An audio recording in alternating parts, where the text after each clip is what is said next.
Yeah, this the Streets Don't Love You Back. We dedicate this to all the youths. Thank you for having us here and welcome to this little program. My name's Lucinda and my husband is Rob.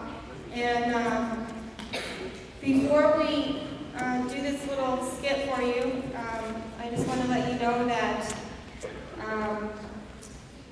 Rob was about your age when he got involved in gangs and drugs. He was about 10, so I think you guys are, how old? Tell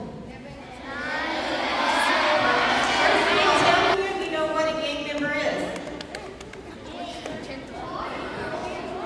How many of you know what marijuana is? You think that selling drugs and gang banging makes you have more friends. But in reality, you end up having more enemies. Okay? What I want to show you with your 10 class members here is that 10% out of 100% graduates high school if they're involved in gang activity. So if we have 10 people, that's 100%. If I can have 9 of you move over by the vice principal, and 1 of you stay with me.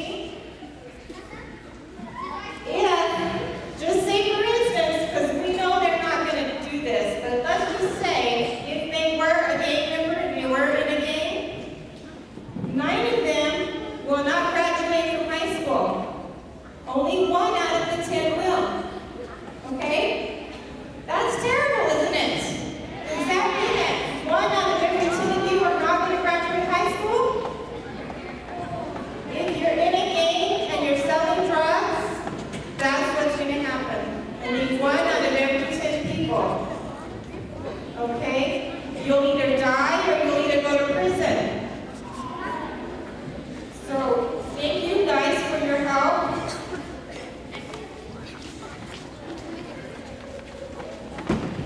Gangs and drugs destroy people. They kill people.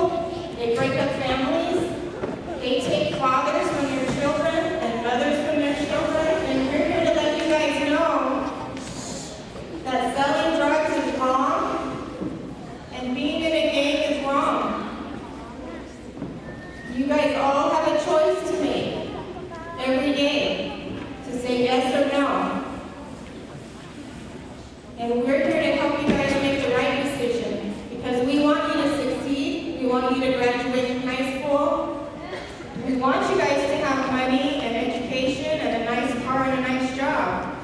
But if you're selling drugs and in a gang, that's not going to happen. Because most people in gangs die before they're 20 years old. And if you guys have family or brothers or sisters or cousins or friends that are in gangs, you've probably seen it. You've probably been to funerals of people that you love that's been killed in gangs. When Rob was 9 years old, he watched his grandfather kill his stepmother. So Rob became bitter, he became angry. And he hated his grandfather for doing that. He didn't have his real father and he didn't have his stepfather. So he didn't have anybody, any mentor, any man in his life to help him. And so when he was robbed at 10 years old, and somebody took his coat, he turned. You're going to listen to a story from somebody who gang banged, who sold drugs, who went to juvenile, who went to prison, and changed his life because he didn't want to die. He didn't want to do that anymore. Okay, so let's give it up for Mr. Boyd.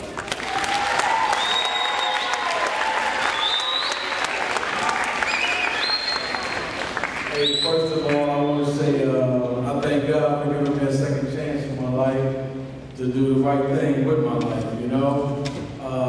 Like my wife said, at 9 years old, my grandfather murdered my stepfather right in front of me and my mother. So that made me bitter as a very young kid. The neighborhood was gang infested, we had no mentors or none of that. And at 10 years old, I was robbed by another gang member that took my coat.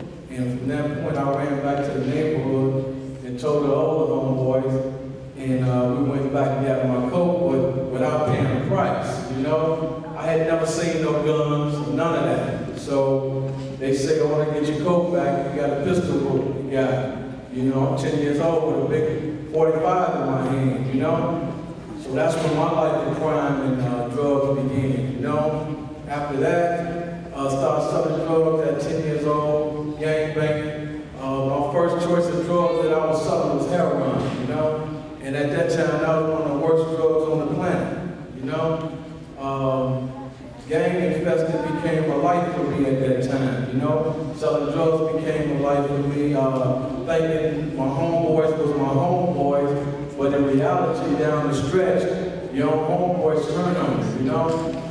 Cats begin to kill over drugs, cats begin to use drugs, strung out on drugs, you know, and gang turf warfare, and the gang turf warfare turned not from the other gang that you was fighting, but your own homeboys, you know what I mean? So there's no love in the gang life, you know, and at the end of the day, there's no love in the drug life, because one thing we fail to realize, there's no 401k plan or retirement plan being no drug dealer or thug, because you can't go to the government at the end of the day and say, hey, I done sold all the dope in the city, now what do I sign up to get my 401k plan at?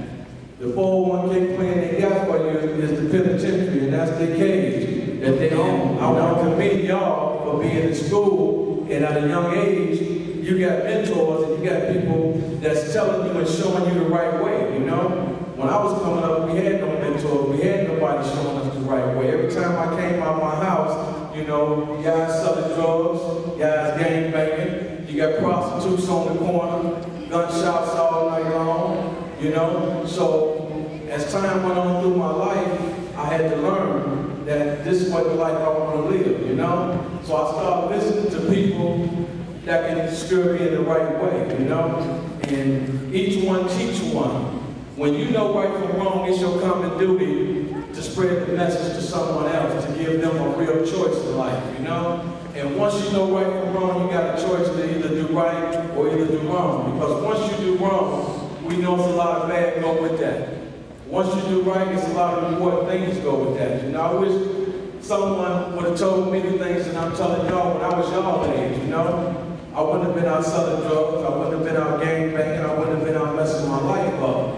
I stayed in and out of the youth home from the time I was 11 years old, in and out of jail, until I went to prison, you know? So that was my lifestyle from 10 years old all the way until I was almost 30 years old, you know? Selling drugs started at 10. By the time I was 18 years old, I was a millionaire in the streets for selling drugs. But at the end of the day, the government took all that. So all that hustle was for nothing, you know? But what you got going on is education.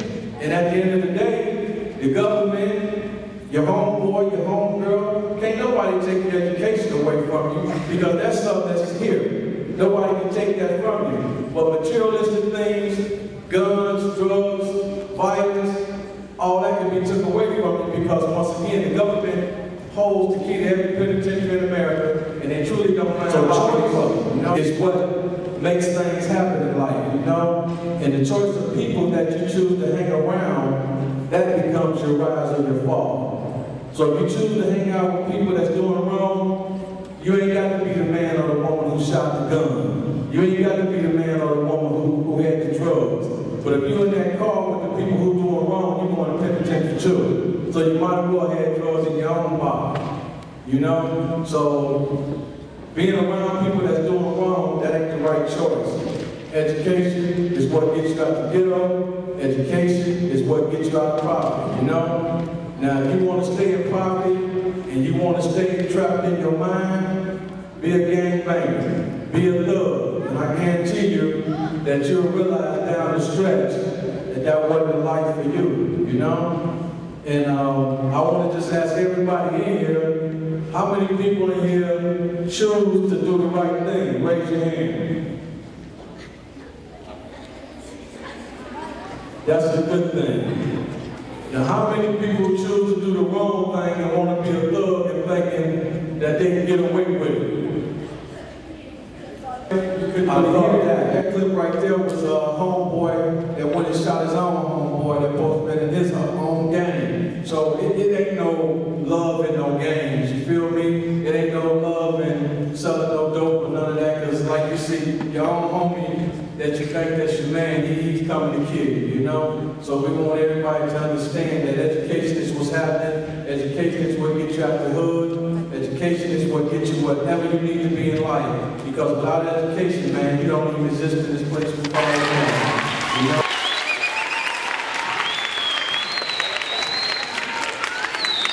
Oh, hey, the streets don't love me back.